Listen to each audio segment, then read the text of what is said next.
Startups are not about stuff you can really prepare for very much. The tech they sell usually comes from years of preparation. But the way that tech finds its way into the marketplace is completely chaotic. Now, that does not mean that within that chaos you cannot establish order, but you have to accept an element of constant learning and adjusting as you hustle that product into the marketplace. What does it take to build a real company in Europe? Not a pitch deck, not a hype story, but something people actually scream about when it goes down. And how do you make decisions when you know most of them will be wrong anyway? Our guest today has built her answers the hard way. Bea Knecht is the co-founder of Zattoo, one of Europe's first legal live TV streaming services. She founded the company in Silicon Valley, moved it to Europe, self-funded the early days, survived brutal financing shocks, and kept building while the category itself was still being invented. In the next 30 minutes, we talk about what Europe misunderstands about speed and internationalization, why must-have products always have budget, why structure is often overrated early on, and why acting quickly on truth matters more than being brave. If you want to enjoy more of our content and dive deeper into startup land, check out our twice-weekly newsletter at followthegradient.io. On Tuesdays, we share a rundown of all things entrepreneurship. On Thursdays, we share exclusives from our podcast guests. And now, enjoy.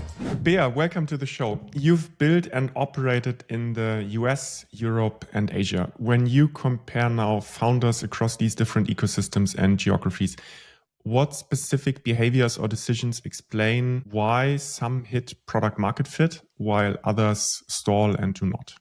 So in Asia, it's all about execution. It's extremely chaotic. There's a lot of motion. There's not that much predictability. You kind of need to get going and then see how you go from A to B or from 0 to 1. I would say in Europe, in Switzerland, we have a very, very special situation in that there's no other market like that in the world. There is no market where as a startup from day one, you have to think about internationalization from day one.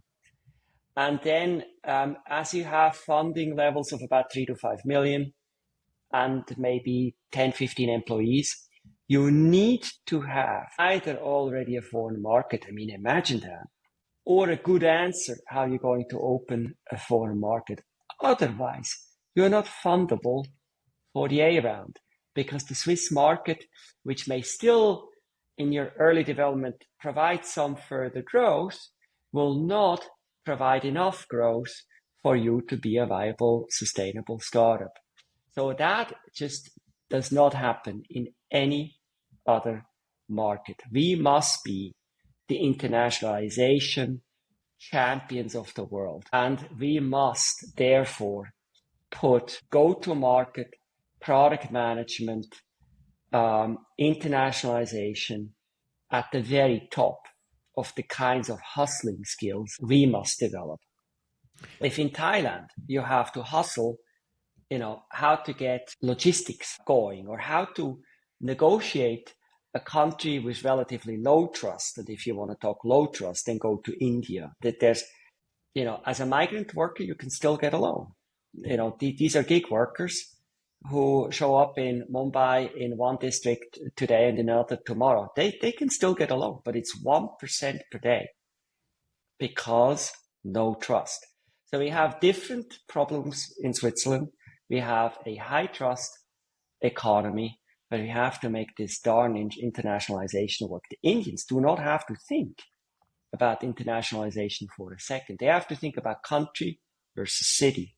Big difference. In the city, some people are Western level educated in the country. Some people don't even know how to read and write, right? So then the markets are very, very different.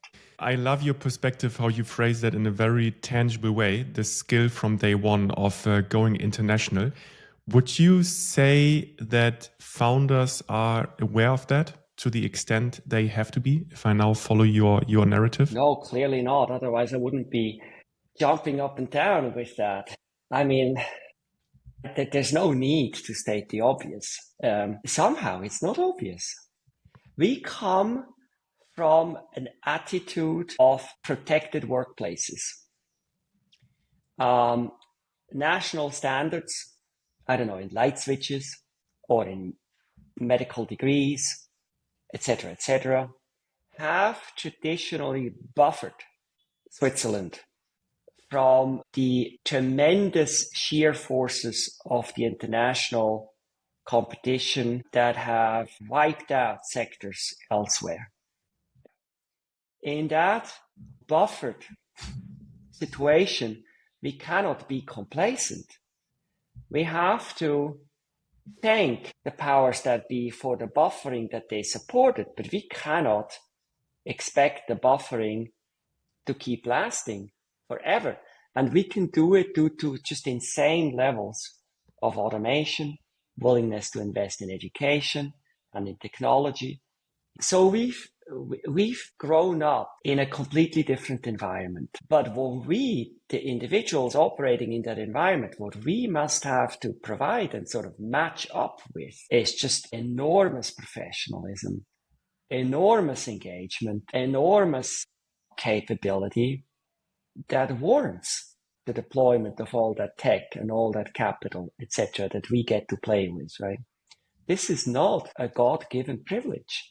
This is a moment in time when we have learned to still play a global game our way, but we could lose it if we don't keep how to wield our advantages and sort of also eagle-eyes our weaknesses in the best way. And I think one of the ways in which this happens is by talking about it at conferences, in podcasts like this, because there's not always the self-awareness. It's like a family that grows up a little different from other families. Eventually, they have to have a family talk. Who are we? Why are we different? What is okay? What is not? And I think that's part of what we're doing here. And you've also argued that Silicon Valley isn't brave. It's simply fast at recognizing when something is true. And now for a founder here in Europe, what does acting quickly on truth actually look like in practice? So we have to let go of this idea that waiting and seeing and not being part of what we deem the bleeding edge, that is an advantage. We have to reassess that attitude and properly describe it as not winning. That's probably the most neutral way in which I can put it. Not winning in that we then miss the early signs, the first opportunity to play with something, the tangible experience from seeing something, a new technology hatch. And usually by the time that the technology has proven itself, the stakes are such that we can no longer hope to be among the leading players. Take LLMs. The competition is intensifying to such a red-hot degree that OpenAI has now declared a code red because of Google. After Google declared a code red 2 years ago because of OpenAI. And so these companies are throwing everything they have at this issue of how to create an AGI and also just a better LLM. And so in Europe, if you look at what it takes to build a good LLM, first of all, it takes data. Now we don't have data because we don't have Facebook. We don't have YouTube. We don't have big portions of the internet. Google basically has a shadow copy of the entire internet and has been having that since the year 2000, which of course OpenAI is aware of, which is why OpenAI has been running ahead of Google, trying to get as much headway until Google wakes up.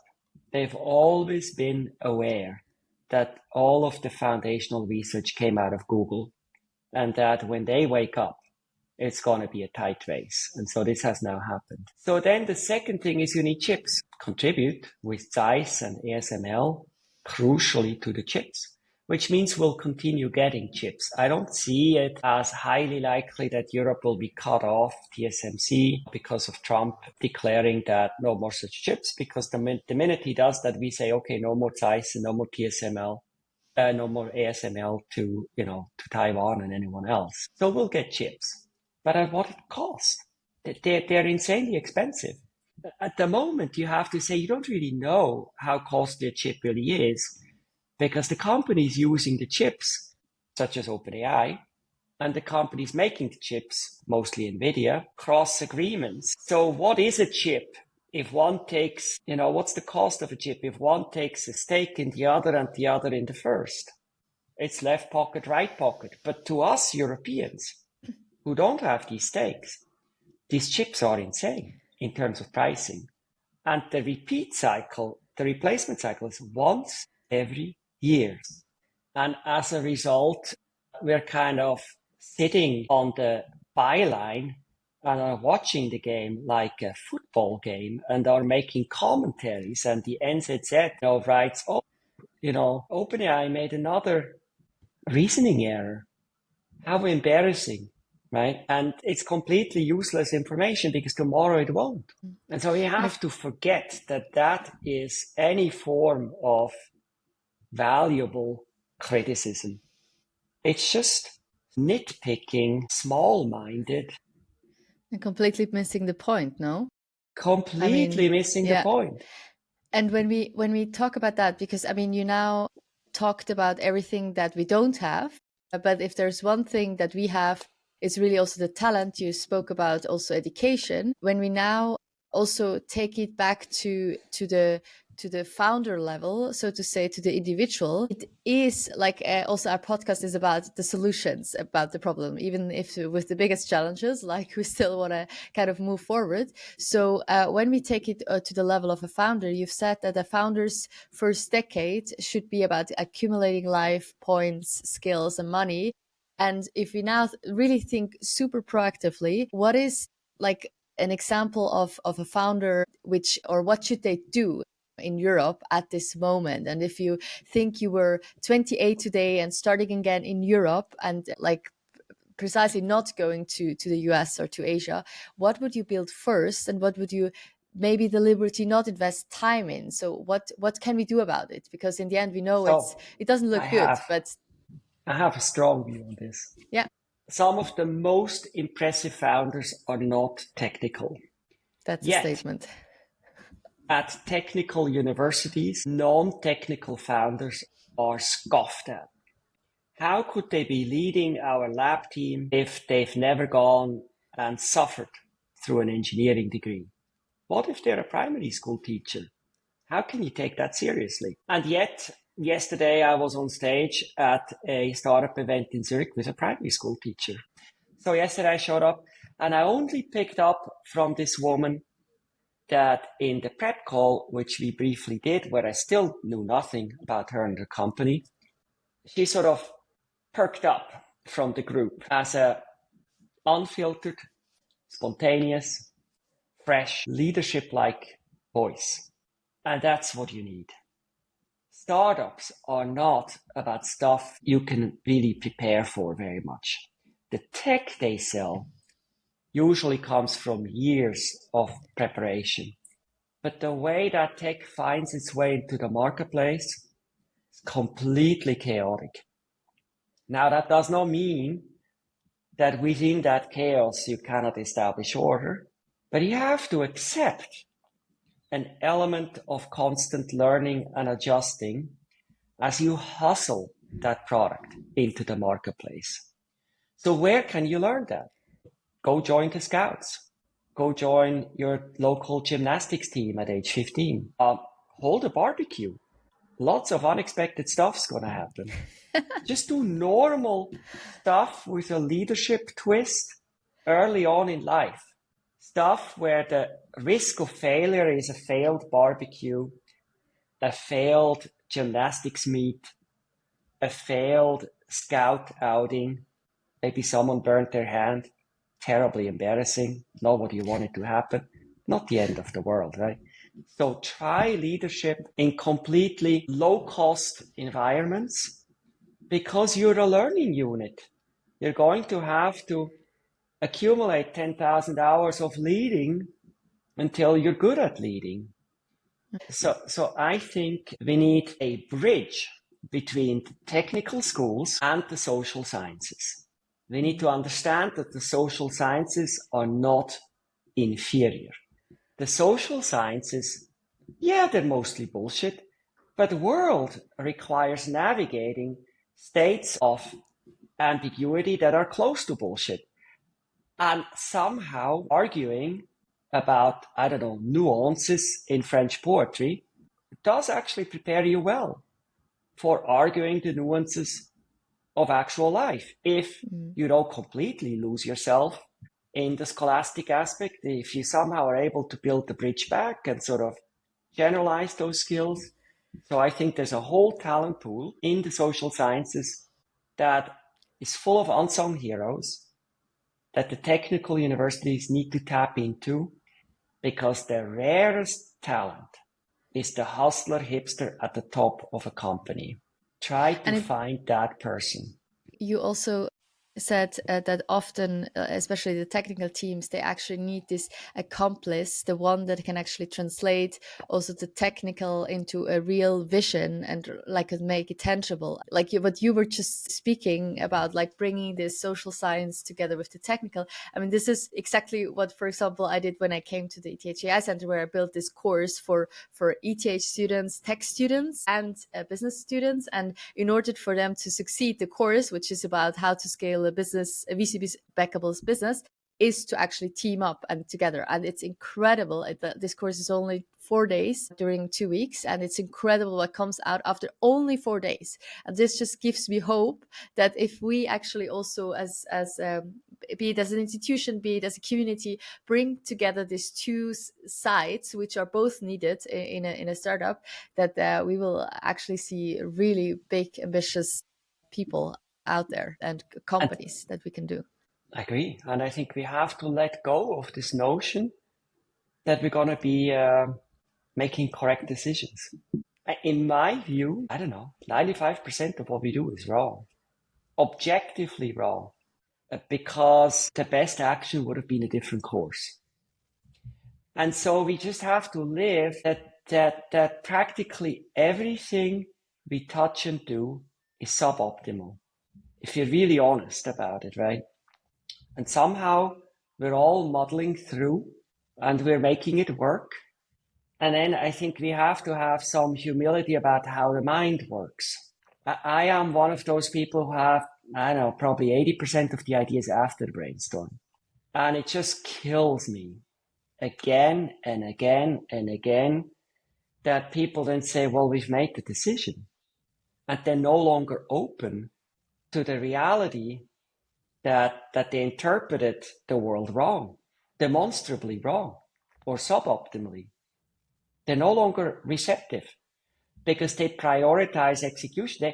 They then argue that if they changed this, I don't know, the world would collapse, or their worldview would collapse, or disorder would ensue, right? They have little concept of the cost of disruption of changing an order.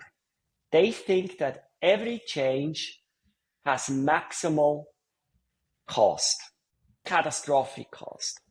But the reality is that fine-tuned adjustments made swiftly are actually not very costly. And frankly, everyone who heard you declare something already was kind of thinking that's not the best idea.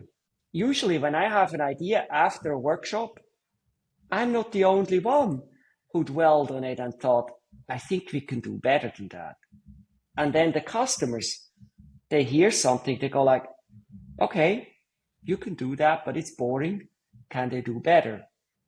And then we never do better because we published it, we declared it.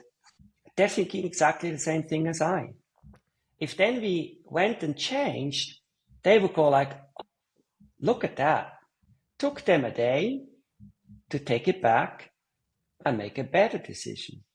It's also very interesting what you said in the first part. I think what you often also have in really reality on the ground when you're building then these new companies is that people try to enforce a structure into a format or a scenario which has to be highly unstructured, actually. I mean, when you alluded to the fact that there has to be a brainstorming, right? Brainstormings have to be highly unstructured and there is no real time or space which you can fit them into. It all depends on the team and on the setting. You often have the case that then people want to structure something with like time slots, 10 minutes here, 15 minutes here on a specific day, right? And you cannot inherently structure something which has to be unstructured by nature. Well, I think we just have to make fuller use of brainstorming. If there's actually structure to brainstorming, you allow for divergent thinking. So there's a structure. Yeah. And then you allow it to go for quite a while before then you apply what's called convergent thinking. And I think all you have to do is in this convergence of thinking, you have to allow for a redo loop. A next day assessment, a next week assessment, a next month assessment, a next year assessment. You have to allow for a bit of reality seeping back in, and then that can, address against this whole, again, this whole body of thinking. So you went broad, you went narrow. And I think for most people thereafter, it's just like, okay, this is now the line, right? It's like a narrow path. And I think we need to understand that, no, this addresses the body that we looked at, or maybe in the body we missed something. So I think there's a discipline in doing that. And there's a few other things that are part of brainstorming, which include not to say no. I don't know, someone says the sky is pink and you say it's pink and, it's pink and blue, right? You don't say no, you're crazy, it's not pink. I mean, obviously you're an idiot. You need to leave the room.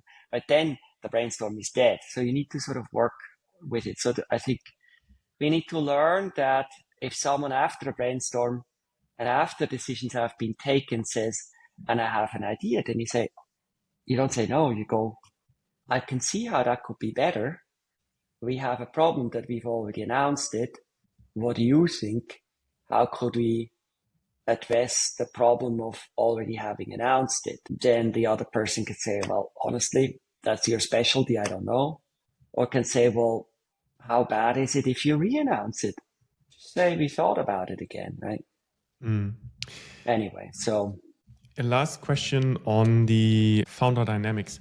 You and Melanie recently were on stage where you said that too many European startups build nice to have tech that solves no urgent problem. So what's your most reliable method to separate a must have from a nice to have and really make sure that you don't burn through years of your life chasing a nice to have? A must have has budget.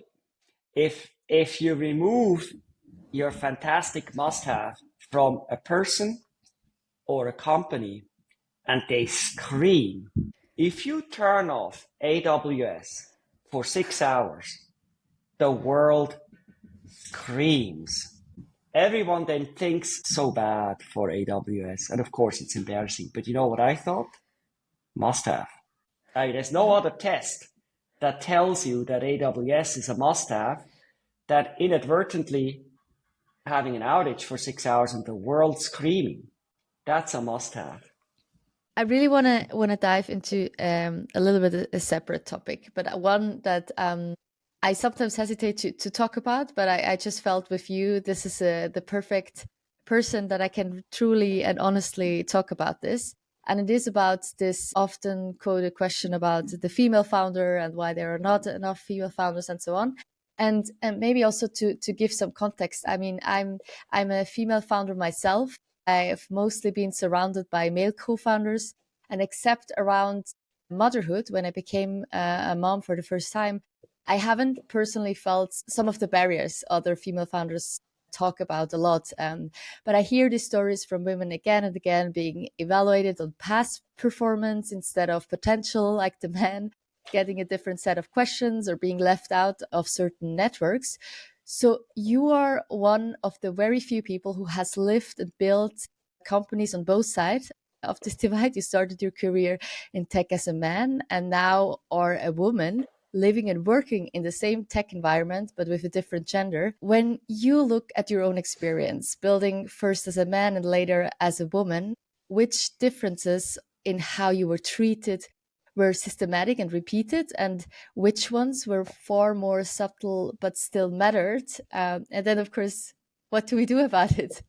So I will take what you asked and transport it to the present time, because I've answered this question many times. I think there are three reasons why we want to include women in the workplace in a fair manner. The first is half of consumers are women. I mean, are you seriously going to build a B2C product of anything and not have a woman in your team? Are you insane? You need women to understand women. So it's like prerequisite number one. Yeah. And I assure you, women's lives are vastly different from men. You will need a woman. You will literally not understand it. You will build a tool, for example, that will require 10,000 hours of continuous application until you master it. Some sort of surgical tool, for example, right? Well, women don't have 10,000 hours of uninterrupted dedication because they have children in between. There's care for the elderly. There's interruptions. So you need to plan for interruptions. Lots of examples. So you need a woman just for that alone. Point two, women are smart. They're better at university than men. They're superb at communicating. Their vocabulary at a young age vastly exceeds that of boys. And throughout their lives, it exceeds that of boys. When they describe colors, they use language that is not common among boys. They see hues of color that describe it vividly that men just basically declare to be green, red, blue, whatever, right? And they'll say, well, but it's like a jasmine this or that, right? So the third is because we've declared that fairness demands equal treatment of women. And therein lies a problem. There's an assumption that we're equal.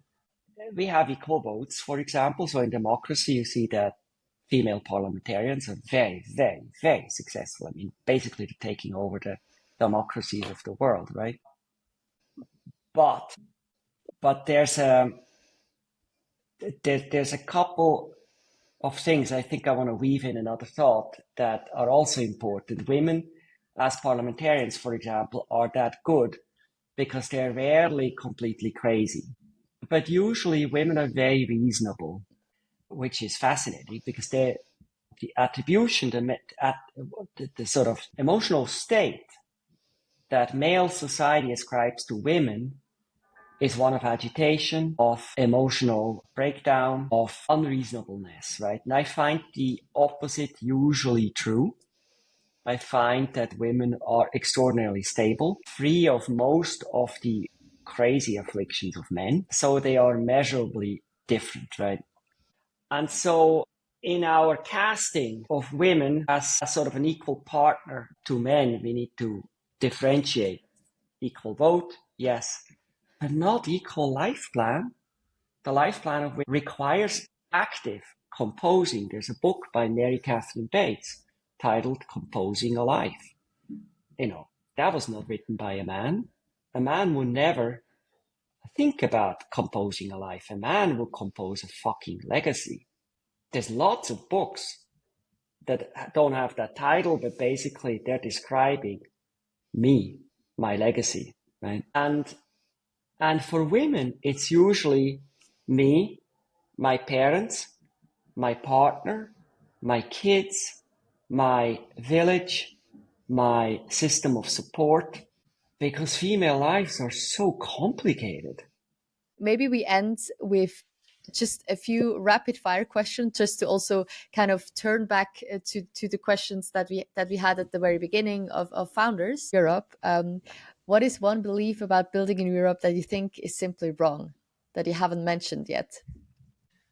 It's an interesting question. So one thing that is clearly wrong in everybody's assumption about building in Europe And you can tell nothing's coming to mind because everything that I see about building things in Europe is substantiated to some degree in reality. I can tell you that there's some counter theories, like Enzian Labs says, why does Switzerland not have a unicorn in AI out of Zurich?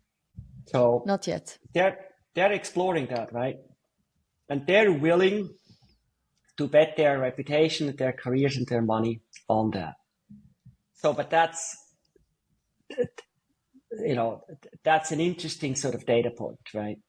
So they're testing that truth, right? So that would be one. But, I'm not sure. Everything we know about building in Europe, it's hard to start.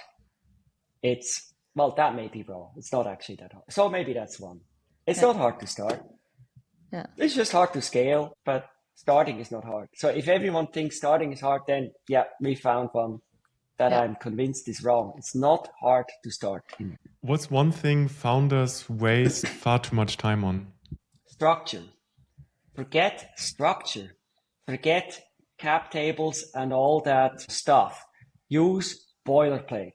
Don't optimize taxes for IP that you don't know is worth a dime yet. Patents is a big issue. Be wise whether you really pursue that route, because you're going to be, filing for a long time, spending a lot of time to have what you think is a patent moat. It really depends on whether you're in software or on devices. In devices, it's important. In biotech, it's essential.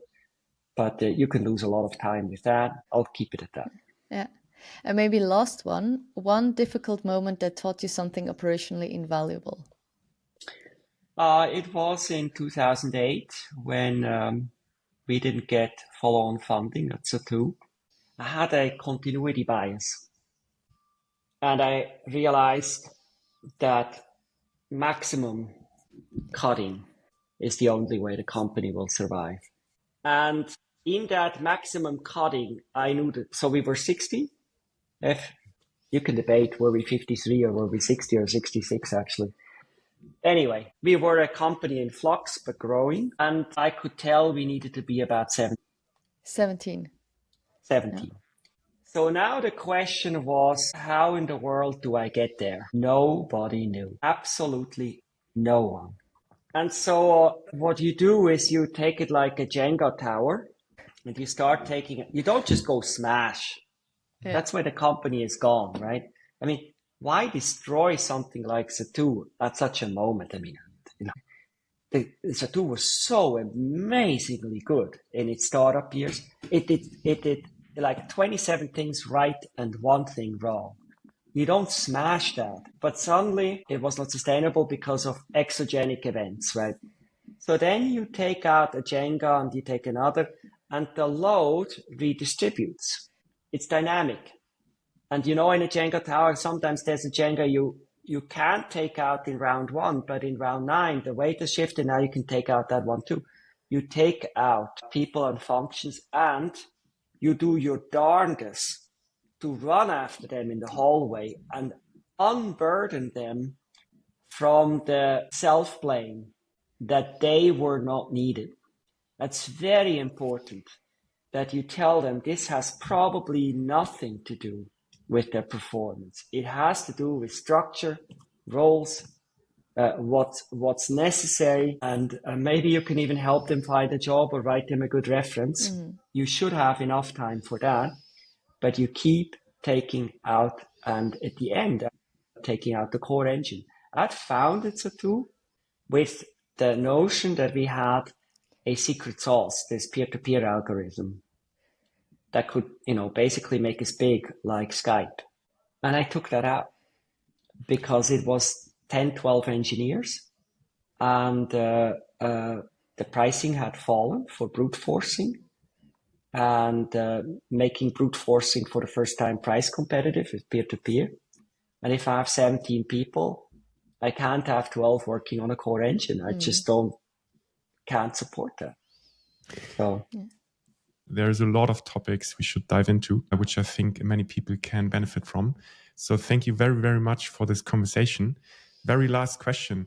If people want to find out more about you and the work you do, and the things you're working on, where can they find out more about you? Just ask GPT or Google me. Thank you very much for taking the time. It was a pleasure. And now we would love to hear from you. How did you like it? What should we improve?